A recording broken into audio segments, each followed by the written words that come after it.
uma das primeiras coisas que a gente tem que trabalhar, qual Bíblia a igreja primitiva usava? E como é que ela sobreviveu nos 2 primeiros séculos? Tem gente que acha que a igreja primitiva já estava lendo pelo menos o Antigo Testamento e funcionava muito bem com o Antigo Testamento.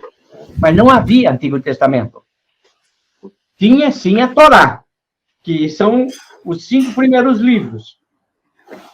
Havia também uma coleção dos Ketubim, que eram os livros poéticos, e os Nebiim, que eram os proféticos, mas não tinha o mesmo peso que o Pentateuco tinha como normativo para a igreja. Mas tem gente que tem um pouco mais de informação, vai dizer assim, que eles usaram o Antigo Testamento e que faziam menções que o Novo Testamento tem do livro de Moisés e dos profetas. E isso, para eles, era uma coisa importante. Mesmo na época de Jesus, não havia um Antigo Testamento canonizado, formalizado e aceito pelos judeus todos. Não, estava aberto isso, a não ser o Pentateuco. Agora, quais profetas faziam parte, quais poéticos faziam parte, e essa disputa está até hoje no cânon da Igreja Católica e no cânon da Igreja Protestante. Só a Torá funcionava para eles. E os samaritanos usaram os 5 primeiros livros da Bíblia, Pentateuco, que eles chamavam de Torá, e acreditavam que tinham sido escritos por Moisés. Os samaritanos se recusaram a usar os profetas e outros livros que hoje fazem parte do Antigo Testamento. Para eles, só a Torá, nada além da Torá. E isso estava lá no tempo de Jesus. Outros aceitaram um cânon mais amplo, incluindo o Pentateuco, Salmos, outros aceitavam Pentateuco, Salmos, Provérbios, e outros adicionavam os profetas. E vamos lembrar que lá na época de Jesus, quando ele entrou na sinagoga, ele abriu o livro do profeta Isaías. Então, isso estava aberto, não era uma regra, não é isso aqui que está sendo. O cânon, então, com essa divisão tripartite, lei, profetas e salmos, tem sido usada como base para aceitar que o cânon do Antigo Testamento se desenvolveu em 3 estágios durante um longo período de tempo e que, na época de Jesus, ainda não estava formalizado. É atribuído a um concílio de Jâmia, que aconteceu em 1000 depois de Cristo, e que canonizou o Antigo Testamento. Só que esse concílio, até hoje, não conseguiram provar que ele realmente aconteceu. E ele vamos dizer assim, a historicidade dele é questionada. Parece que esse concílio nunca existiu. Mas, sim, se sabe que por volta do ano 100 se chegou a um acordo de quais livros comporiam o Antigo Testamento, o quê? Os reformadores depois trouxeram um pouco de problema a isso. Um primeiro cânon, primeira lista de livros, apareceu quase 40 anos após a morte de Jesus e se relaciona aos escritos do Novo Testamento. E foi Atanásio, foi o responsável pelo primeiro cânon completo da Bíblia, em 367 depois de Cristo. 330 anos, mais ou menos, a igreja viveu sem ter uma Bíblia, tal como conhecemos hoje. E quais foram os critérios para canonizar os livros que iam fazer parte disso aí? Primeiro, devia ter sido escrito por um apóstolo, testemunha direta de Cristo. Paulo foi aceito porque viu a Cristo. O livro não poderia ter contradições com os outros textos escritos. E o livro devia ser amplamente aceito e ter tradição de leitura nas comunidades, servindo para a edificação da igreja. Então, era meio assim, já estava circulando e sendo aceito pelas igrejas à volta do mundo de então, e eles simplesmente reconheceram que esses livros, por terem sido escritos por uma testemunha direta de Cristo e por não ter contradições, podia ser feito dessa forma. Agora, o bispo de Atanásio, então, 307, escreveu uma carta que menciona 27 livros que ainda fazem parte do Novo Testamento até hoje. E seu intuito era que a igreja não se desviasse indo para o erro. Porque lembre-se das heresias todas que haviam. Mas havia muito escrito duvidoso. Havia uma quantidade de textos que estavam circulando nas igrejas e que eram de origem duvidosa. Eu tenho aqui na minha mão, agora mesmo, Evangelho de Nicodemos, os Atos de Pilatos. Além de citação de escritos patrísticos, que são aqueles pais da igreja, os discípulos dos apóstolos, que tem alguns escritos deles, e nós vimos isso na aula passada, a partir do século II, foram lidos e levados a sério nas igrejas. Tem um tal de Pastor de Hermas, tem um outro chamado de Idaquê, e alguns escritos apócrifos pré-cristãos, e os escritos de Papias e Muratori. Veja, então, esses escritos circulavam nas igrejas e tomavam como sendo inspirados. O cânon de Muratori é o mais antigo do Novo Testamento e foi escrito por 1950. O que se tem dele é uma cópia do original. Foi descoberto por ser Ludovico, o manuscrito é mutilado no início e no final, mas permite distinguir 4 tipos de livros. Os que foram lidos publicamente na igreja. Os que algumas pessoas queriam que fossem lidos publicamente na igreja. Aqueles que são lidos particularmente e aqueles que devem ser desprezados. E esse é um cânon de Muratori no ano 150. 367 é o do Atanásio. Contém os 4 evangelhos, relaciona como livros sagrados Atos e as epístolas de Paulo, com exceção daquelas dirigidas aos laudicenses e alexandrinos. Sabe por quê? Para não favorecer a heresia de Marcião, que estava lá na Alexandria. Do Apocalipse de João, ele diz, não querem que seja lido na igreja. Aliás, o Apocalipse teve muito problema para ser incluído, e algumas igrejas ortodoxas até hoje não aceitam o Apocalipse como fazendo parte do cânon. Aí você tem o Justino, que mencionou 3 dos evangelhos, o Tassiano, que fez uma versão dos evangelistas em uma única narrativa contínua no século V, Irineu, que lutou contra Marcião, e aceita os 4 evangelhos, as epístolas de Paulo, os apóstolos e tudo mais.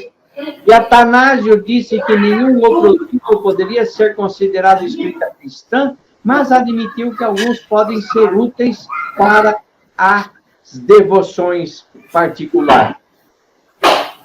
Veja então, gente, que nós estamos aqui com uma situação de uma indefinição quanto ao problema do que seriam os livros que deveriam ser aceitos como portando, como tendo a verdade do Evangelho. Vejam que o cânon foi oficializado em 397, 360 anos depois de Cristo. E o Concílio de Cartago confirmou o que o Atanásio tinha feito em 367. E até hoje, esse cânon é aceito como normativo, inclusive pelas igrejas católicas que aceitam o mesmo cânon. Mas vamos lá. O cânon final ainda está aberto, não o do Novo Testamento. Por quê? O do Novo Testamento tem que se dizer que tem gente que questiona Apocalipse e Tiago. Tá? Lutero questionou Tiago. E o Apocalipse tem muita gente que não acho que não deve estar, não. e o do Antigo Testamento tem a discussão sobre a autoridade de alguns textos que estão na Bíblia Católica e que são conhecidos como deuterocanônicos. A igreja sem a Bíblia. Nós temos que considerar que ela viveu, então, 3 séculos sem ter um cânon solidificado do Novo Testamento. Ele disse. O Dodd, que é um teólogo que se dedicou com empenho à compreensão dos usos de textos no período pré-canônico, afirma que a frase "ele disse" foi a mais utilizada nesse período. Transmissão oral, o pessoal recordava e repetia, e eles diziam, ele disse assim. E a tradição oral teve seu lugar e reconhecimento na igreja durante os períodos de heresia e perseguição. E o Dodd vai dizer, isso só pode ter sido obra de Deus. Só que a canonização também tinha um propósito. As heresias estavam se disseminando. E eles precisavam de parâmetros para estabelecimento da verdade. E a canonização de alguns dos muitos escritos que surgiram por toda parte foi uma das respostas que a igreja deu ao problema. Agora nós temos aqui o que é verdade, o cânon. Só que na igreja primitiva nós tínhamos muitos teólogos.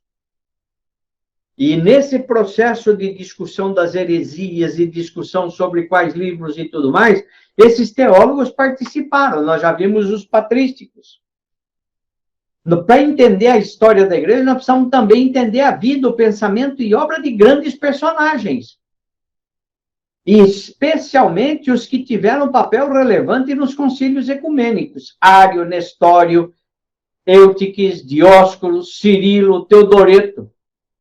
O interessante é que nós aqui, na igreja, não ouvimos falar tanto de Nestório, Eutiques, Dióscoro, Cirilo, Teodoreto. Talvez Ário a gente tenha ouvido falar. O imperador romano teve um papel fundamental nesse processo, e ele disse que teve uma visão que estava escrito assim, in hoc signus vinci, que significa, com este signo vencerás. E que ele devia pôr isso no escudo dos soldados para ganhar a guerra. Ele o fez, e venceu ela. Esta sua experiência marca a sua conversão ao cristianismo. Fato que tem gerado questionamentos até os dias de hoje. E há especulações se a conversão foi real ou ato de estratégia política, porque o cristianismo estava se enfiando por tudo canto do império, e o império estava se sentindo ameaçado pelos cristãos. Verdadeira ou estratégia política, a verdade é que o cristianismo, de perseguido por todos os imperadores que o antecederam, passou a ser considerado a religião do imperador, acabando com as perseguições e dando aos líderes eclesiásticos um poder maior por estarem agora com o apoio do imperador.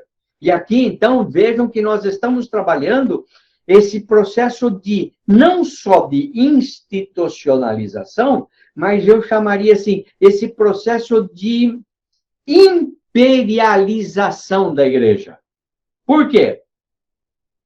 O Ário, com sua doutrina adocionista, dizendo que Jesus que era um homem como todos os demais e que no ato do seu batismo foi adotado por Deus como seu filho, estava ganhando força e adepto por toda parte. Isso podia abalar o império. Constantino, o imperador, veja aqui, ele resolve convocar um concílio ecumênico que foi realizado na cidade de Nicéia no ano de 325. Veja agora, é o imperador quem convoca um concílio da igreja. Mas nós mudamos aqui um foco. Até agora, os 3 bispos, Jerusalém, Antioquia e Roma, davam as cartas, só que o imperador abre o leque e convida todos os bispos de toda a terra habitada, o ecumene, para que eles viessem e participassem e definissem o que é que eles entendiam. E, Alexandre, me ajuda aqui, não seria uma primeira experiência de interpretação comunitária ou de busca de uma verdade comunitária?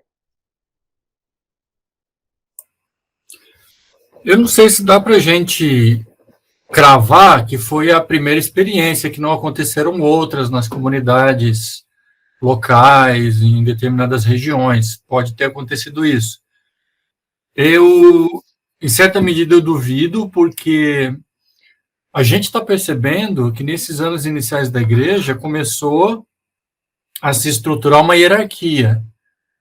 Surgimento de bispos, surgimento de posições. Então, é muito provável que essas pessoas foram as pessoas autorizadas a interpretarem o texto bíblico, e o resto da comunidade ouvia. Então, eu acho que é muito provável, embora... Mas a diferença do concílio de Nicéia é que o Constantino convoca esses cabeças. Quem é convocado para ir para lá não são membros das igrejas, é só quem manda nas igrejas. Então, era gente que tinha muito poder também, poder local, eles tinham um poder político local também. Quando se olha a história e as atas desses concílios, a gente vai perceber que não era todo mundo que participava, falava e decidia. Haviam alguns expoentes que tinham a sua palavra assim, valorizada. Sim. O Constantino convocou. Com Nicéia foi uma convocação imperial, mas ele não participou. Mesmo sendo imperador e quem convocou, ele não participou do concílio. E mais, tudo indica que ele não influenciou. Não teve, até onde se sabe, nenhuma interferência no concílio. O interessante desse processo é a mudança dos, vamos dizer assim, é meio assim como tirar o poder dos 3 bispos, Jerusalém, Antioquia e Roma, e passar para a comunidade dos bispos. Constantino nasceu em 272 e morreu em 337 com 64 anos. Quando estava com uma doença muito forte e percebeu que ia morrer, chamou um padre para administrar o sacramento do batismo. Uma coisa que ele renegou até o último momento, porque ele queria ser batizado na hora da morte para poder ter todos os pecados da sua vida perdoados. Porque ele acreditava que o batismo perdoava pecados. E aí o texto que dava essa coisa, diz, o imperador cansado despiu-se, vestiu o traje branco dos neófitos, novos na fé, e fechou os olhos. Aí eu vou dizer que não faltam acusações a Constantino por parte de historiadores da igreja, e especialmente dos anabatistas. Acusam-no de ser responsável pelo casamento da igreja com o Estado, pela institucionalização da igreja, pela hierarquização do clero, pela introdução do batismo infantil, entre outras coisas. E vou só lembrar que o batismo é o que, e isso acontece até hoje na igreja católica, o batismo é o que dava nome. O batismo é o que dava o registro de cidadania para a criança. Se ele não fosse batizado, ele não era ninguém. As acusações feitas, em parte, são verdadeiras, ainda que, ao que parece, não foram intencionais. Prós e contras de Constantino. A igreja não teria sobrevivido. Muitos entendem que, sem a participação de Constantino, a igreja perseguida sucumbiria.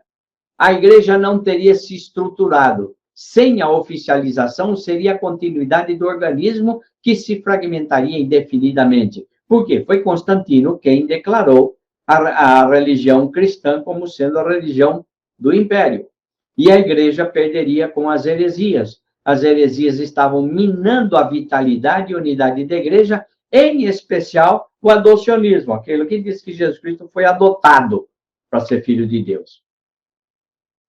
Casamento da igreja com o Estado. A igreja nunca deveria ter sido corrompido com o poder estatal. Isso aqui é o contra. A hierarquização do clero começou a desenvolver-se uma estrutura de poder dentro da igreja, onde alguns bispos eram mais importantes que outros. E a cristianização do poder bélico. Colocar o signo da cruz nos escudos dos soldados foi uma forma de cristianizar e legitimar a violência e a guerra. Tanto é que depois, na Reforma, eles vão falar da guerra justa. E validam a guerra justa.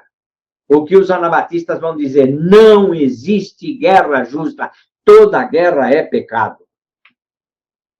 Quando o Constantino morre, o império é dividido em dois, entre seus dois filhos, o Constantino I e o Constante. E um ficou com a Gália, Espanha e Grã-Bretanha, e o outro com a Ásia, Itália e África. E de um lado aqui ficou o lado ortodoxo e do outro ficou o lado dos arianos. Ok? Então, isso deu um problema muito grande que foi depois a divisão da Igreja Ocidental e Oriental. A opção ortodoxa de Constantino I e a ariana de Constâncio suscitaram desentendimentos e crises. Atanásio, bispo de Alexandria, foi novamente exilado. Gente, começou uma guerra de bispado e bispos e... Olha, foi um balaio de gato esse tempo todo aqui. Muitos concílios foram convocados. Publicaram 5 credos, mas com pouco resultado. Em todos esses concílios, a ortodoxia de Atanásio foi confirmada, mas isso não impediu que ele se retirasse voluntariamente para o exílio, refugiando-se nos desertos do Egito. Dedicou-se à meditação e à oração, preparando-se para novos conflitos. Os seguidores de Atanásio foram perseguidos e mortos, muitos deles. Teodósio II assinou um edito de Tessalônica que obrigou todas as pessoas sobre o império a aderir à fé transmitida pelos apóstolos aos romanos, à fé professada pelo Senhor Pontífice e pelos bispos de Alexandria. Veja, agora era obrigatório. A pessoa era membro, era cristão daqui para frente porque o imperador decidiu. E a divisão entre as igrejas oriental e ocidental. De um lado, a Igreja Católica Romana, as igrejas protestantes, pentecostais, neopentecostais, igrejas livres. Do outro, a Igreja Ortodoxa Russa, Ortodoxa Grega, Ortodoxa Armênia, Síria e um monte de outras igrejas ortodoxas que nós temos um amigo, o Daniel, que eu pedi para ele me ajudar aqui e ele não estava com tempo de fazer a lista de todas as ortodoxas que existem, porque a tensão entre eles. E o ortodoxo tem liturgias que não mudaram uma vírgula há 1.500 anos. O pensamento cristológico do século IV depois de Cristo tornou explícito que era uma cisão entre as abordagens de como Deus se manifesta e que representavam as correntes teológicas da época. Para dirimir dúvidas e assentar o caminho da ortodoxia, são realizados os concílios ecumênicos. E o primeiro que nós já vimos, Nicéia. Nicéia tem aí uma descrição que eu vou mandar isso para vocês depois, mas eu não vou desenvolver, senão não vamos conseguir chegar até o final. Nicéia afirmou a perfeita divindade de Jesus. Lembra que o adocionismo diz que ele era humano, que foi aceito como filho de Deus durante o período em que viveu, mas morreu depois. Não. Afirmou a perfeita divindade de Jesus. Constantinopla, que foi o segundo concílio ecumênico, afirmou a perfeita humanidade de Jesus. Porque se Jesus é divino, que é o que Nicéia disse, agora começou a haver um problema com relação à humanidade, né? Então ele não é humano. Não, e aí vem Constantinopla e diz, ele é divino e ele é humano. E criou um problema aí em relação a como é que podem ter as duas naturezas. E vem então Éfeso, terceiro concílio, afirmou a dupla natureza de Jesus em unio hipostática. O que é isso? Um palavrão bonito para dizer. Eles estão de tal forma, as duas naturezas intrincadas, que nós não podemos dizer, quando Jesus fez isso, era o seu lado humano fazendo. Quando Jesus fez isso, ele estava usando a sua divindade. Não, ele não separava essas coisas. Sempre o que ele fez foi o divino humano. E aí tem toda uma discussão que entra quanto à figura de Maria, se Maria era portadora de Cristo, e a palavra Christotokos, e não portadora de Deus, Theotokos. E aí vem, então, Christotokos era mãe de Jesus e Theotokos é mãe de Deus. Gente, quando eu comecei a ler isso aí, eu comecei a pensar, Cacildo, onde é que chegava? Mas tem uma lógica isso.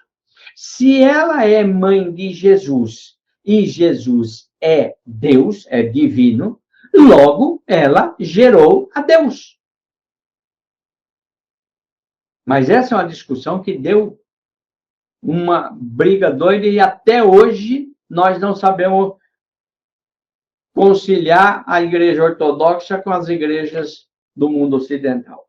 E aí vem o quarto concílio, que foi chamado e governado pelo imperador Marciano. Reafirmou a dupla natureza de Cristo em perfeita unidade. Entra aqui também a questão do Espírito Santo, mas ainda não é a afirmação da Trindade, e isso eu quero chamar a atenção, a afirmação da Trindade como uma doutrina da igreja é muito tardia. Aí vem o cisma, ao lado da igreja ocidental e oriental. Aprofundou após o encerramento do concílio de Calcedônia. A estrutura eclesial da cristandade fragmentou-se com os que apoiavam a agenda de unicidade do concílio e os que a rejeitavam. Gente, se a gente for se vocês quiserem um dia estudar essa questão da essência, da mesma essência, da essência igual, homoiúcios em homocios, acho que é. São duas palavras gregas que, eu confesso a vocês, eu não tenho neurônio para entender tudo isso.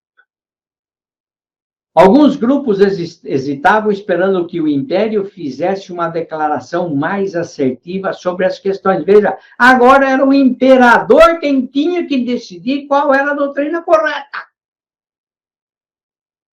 E outros foram para as margens da vida eclesiástica e buscaram sua identidade fora das fronteiras imperiais. Então, nós tínhamos a igreja imperial e nós tínhamos a igreja marginal.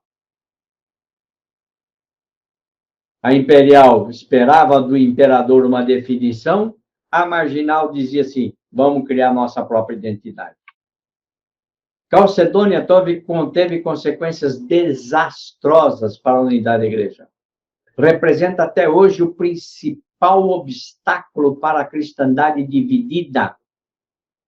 É a raiz da divisão no mundo ortodoxo entre as famílias das igrejas calcedônicas e não calcedônicas. Um balaio de gato que, se for o caso, um dia nós trazemos o Daniel para dar um curso aqui para nós, para explicar um pouco o que é isso tudo. O evento doutrinário mais importante do século IV foi a controvérsia ariana, adocionismo. Seu DNA divisionista tem sido considerado a principal ameaça para a recém-surgida Igreja Imperial. Surgiu das reflexões sobre questões da teologia propriamente dita, ou seja, Deus é Deus como Deus, que dominaram o campo dos desenvolvimentos teológicos durante o século IV. E como as questões foram levantadas? O que é Deus? O verbo de Deus é Deus. Jesus Cristo é Deus. Qual é a relação do verbo com o Deus Pai? Quantos deuses existem? E veja aí que essa questão começa depois a gerar toda a reflexão sobre a questão da Trindade. As melhores cabeças da época não concordavam. O ponto de discórdia durante a crise ariana foi a questão de um vir a ser não qualificado, de Deus o Verbo. O Verbo veio a ser Deus. E depois uma linha de demarcação clara entre o ser e o devir, introduzida pelo pensamento, colocou a questão que exigiu muita reflexão teológica. Ele não podia vir a ser para ser Deus, porque ele já era Deus. Mas aí tinha um outro pensamento com uma variação muito pequena aí sobre essa questão do ser Deus e do vir a ser Deus. E aí vem, de acordo com as autoridades filosóficas da época, o ser, quem é, não pode se tornar. Lógico, se ele já é, não vai se tornar. Uma consequência teológica desta antiga verdade foi que o vir a ser Deus não pode ser usado para com Deus. Ou seja, ele é o que existe sem causa anterior a ele e não pode vir a ser a partir de algo que não é ou não ser. Então, aí começa a entrar bastante forte conceitos filosóficos dentro do campo da teologia. E aquilo que todo mundo podia dizer, ele disse, isso aqui Jesus Cristo fez, a parábola, irmã, começa agora a entrar uma discussão de coisas que grande parte dos membros da igreja não tinham condições de entender. A aplicação desta concepção de vir a ser é restrita às coisas feitas. O verbo foi gerado pelo Pai e veio existir a partir do ser do Pai, que existe antes de tudo e existe sem causa. E aí a gente vai vendo uma série de afirmações sobre o verbo seria um grau menor da realidade divina. Parece que Paulo vai entender isso quando ele diz assim, ele se humilhou assumindo a forma humana. E Nicéia busca a solução. Apontou uma solução a introduzir a noção de consubstancialidade. Levou tempo para que mentes férteis e filosoficamente sutis resolvessem a formulação e preservar o monoteísmo e substanciar a verdade. Por que monoteísmo? Porque se Deus é Deus e Jesus Cristo é Deus também, nós temos dois deuses. Então já não é monoteísmo, mas é diteísmo. Eu não vou gastar tempo aqui, porque nós não vamos só mostrar para vocês a complexidade dos termos que estavam sendo trabalhados. E a concepção de Deus, desenvolvida na segunda metade do século IV, foi a da unidade trihipostática. Ou seja, agora começa a ideia da trindade.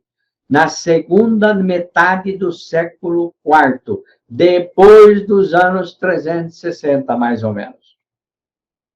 O princípio unitivo essencial encontrou sua conclusão na definição de três naturezas divinas. São três seres individuais autossubsistentes, Pai, Filho e Espírito, de tal maneira que não são três coisas diferentes, são três em uma, da mesma essência, da mesma natureza, mas é uma trindade. E os três compartilham atributos divinos, imutabilidade, estabilidade ontológica, onisciência, onipotência, e eles possuem o mesmo ser do Pai e diferem um do outro pelas características geracionais. Do que nós vimos até agora, vocês vão perceber que quando você ouve uma afirmação, não, porque na igreja primitiva era assim, a pergunta é, qual igreja você está se referindo?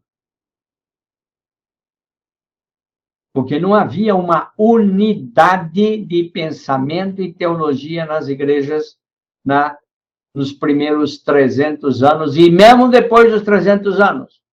Nunca houve uma só igreja.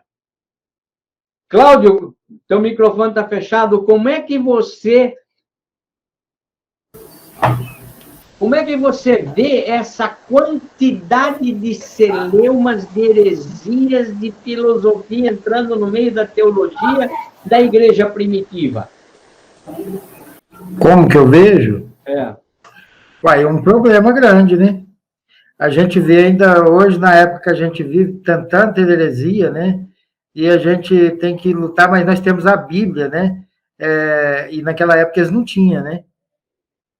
Aí é mais difícil, porque aí você fala assim, olha, apoiado em quê? Você diz que é heresia, né? Hoje nós podemos falar, nós apoiamos na palavra, na Bíblia, né? E naquela época eles não tinham a Bíblia, né? Não tinha, e eles tinham mais a recordação oral dos atos, dos milagres e do que Jesus Cristo falou. Elise, como é que você vê essa história complicada aí da igreja primitiva? Seu microfone está fechado.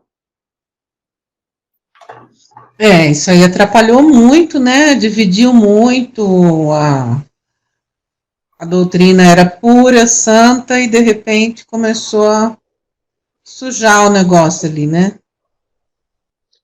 Quando é que a doutrina foi pura e santa? Quando Jesus pregou. Quando Jesus estava pregando. Porque depois os próprios apóstolos, quando eles passavam isso para frente, já tinha, vamos dizer assim, o tempero de cada um no que Jesus Cristo disse. Alexandre. Essa disputa é muito mais anterior do que a gente imagina, né? Quando a gente lê os evangelhos, a gente já vê os próprios discípulos, não depois que Jesus morreu, enquanto andavam com Jesus, tinham ideias diferentes daquilo que Jesus estava dizendo. Tanto é que a gente olha para as parábolas, os discípulos têm que parar e perguntar para Jesus qual é o significado disso, porque eu aposto que eles ficavam entre eles dizendo assim, mas isso quer dizer tal coisa? Não, isso quer dizer outra coisa? Então, a própria maneira como o ensinamento de Jesus chegou às gerações posteriores é a partir daquilo que eles lembravam. E o que eles lembravam tinha a ver com aquilo que era importante para cada comunidade. Mas eu queria comentar uma coisa que para mim é muito importante. Eu fico pensando assim, gente, do que a gente viu, as primeiras igrejas passaram mais de 300 anos sem Bíblia. O que eles tinham era, as comunidades de Corinto, tinham as cartas que trocavam com Paulo. As igrejas de Antioquia, com um outro, Paulo trocava cartas com outras igrejas em outros espaços. O pessoal de Jerusalém tinha ali também as suas trocas, mas a gente não tem notícia de que tenha havido cartas por lá. Mas o fato é que a gente sabe que a igreja ficou mais de 300 anos sem Bíblia. E aí você contrasta essa situação com todas as disputas teológicas que vieram depois. Um monte de gente disputando o que é verdade sobre Deus.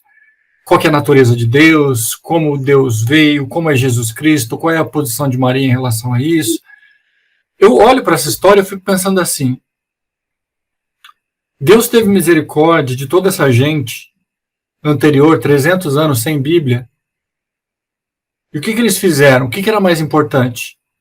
Era acreditar de maneira correta na doutrina ou era viver conforme o exemplo de Cristo? Então, assim, 300 anos sem Bíblia. A presença da Bíblia não foi essencial para essas primeiras igrejas para que eles fossem, em última instância, que é a nossa preocupação, ser salvos, por exemplo. Não é? A preocupação da igreja não é ser salvo?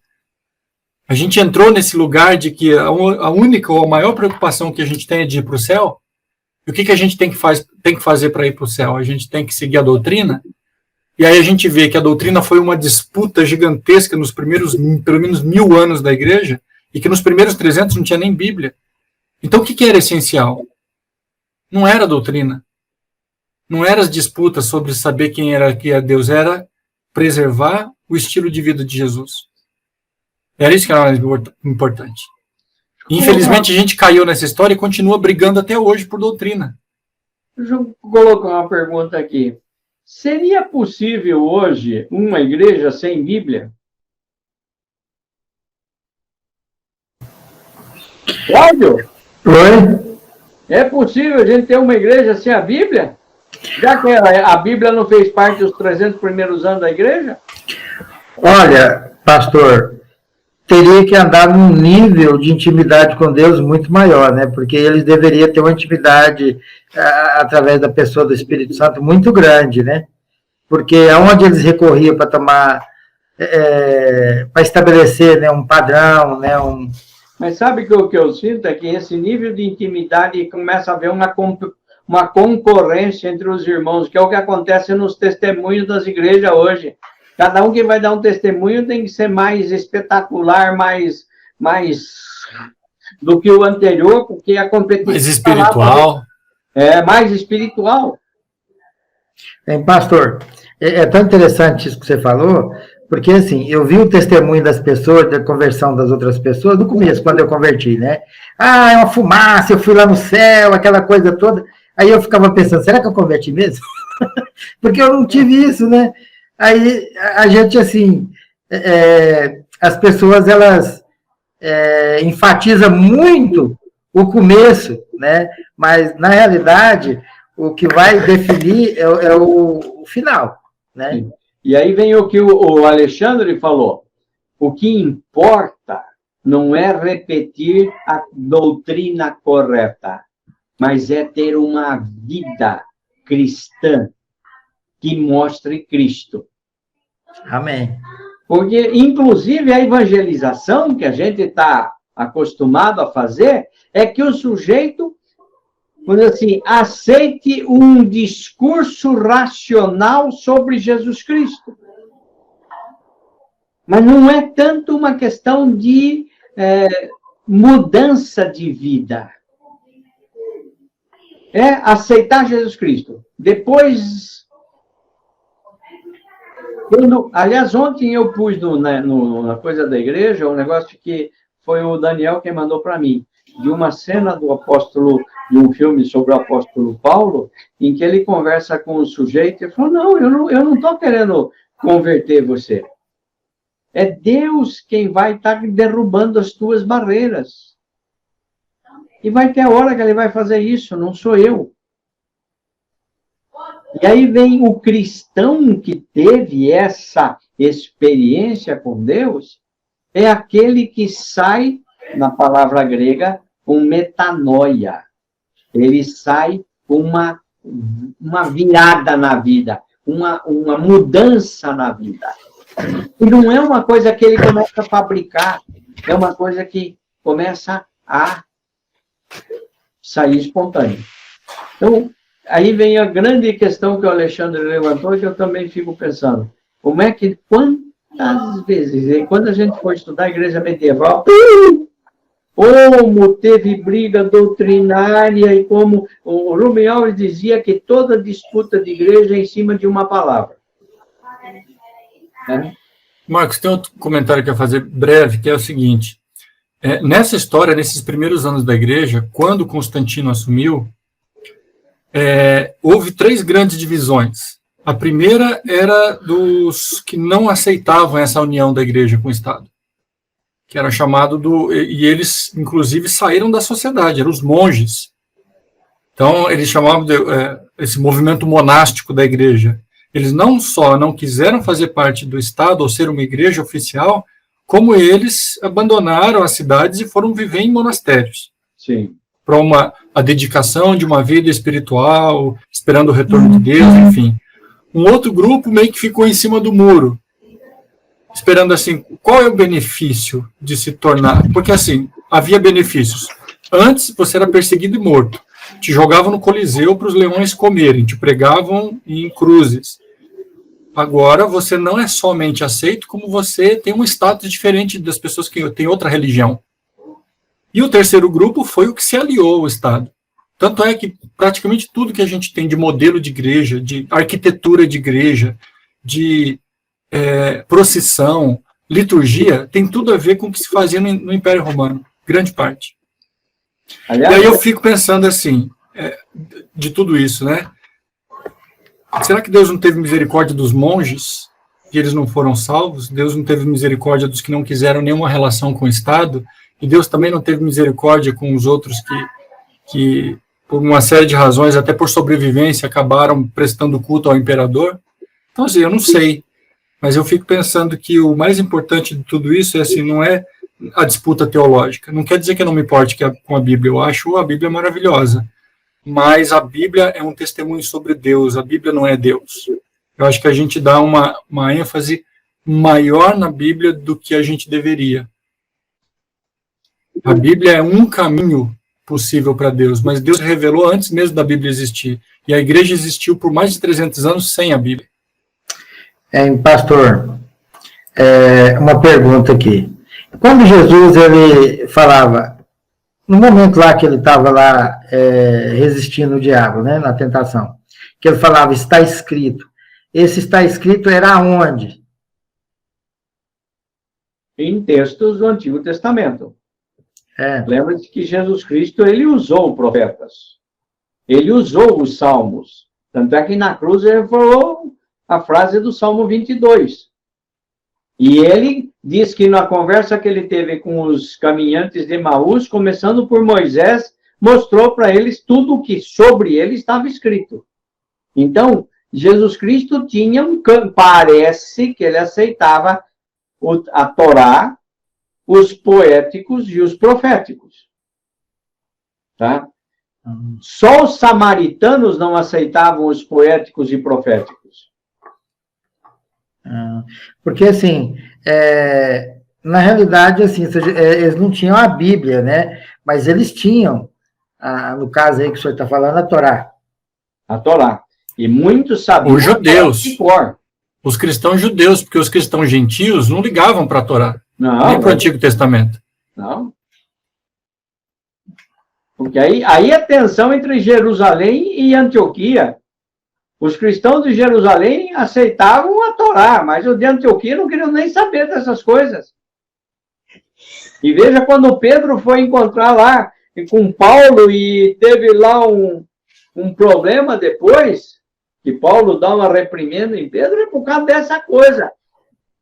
Que tinha ou não que obedecer à lei?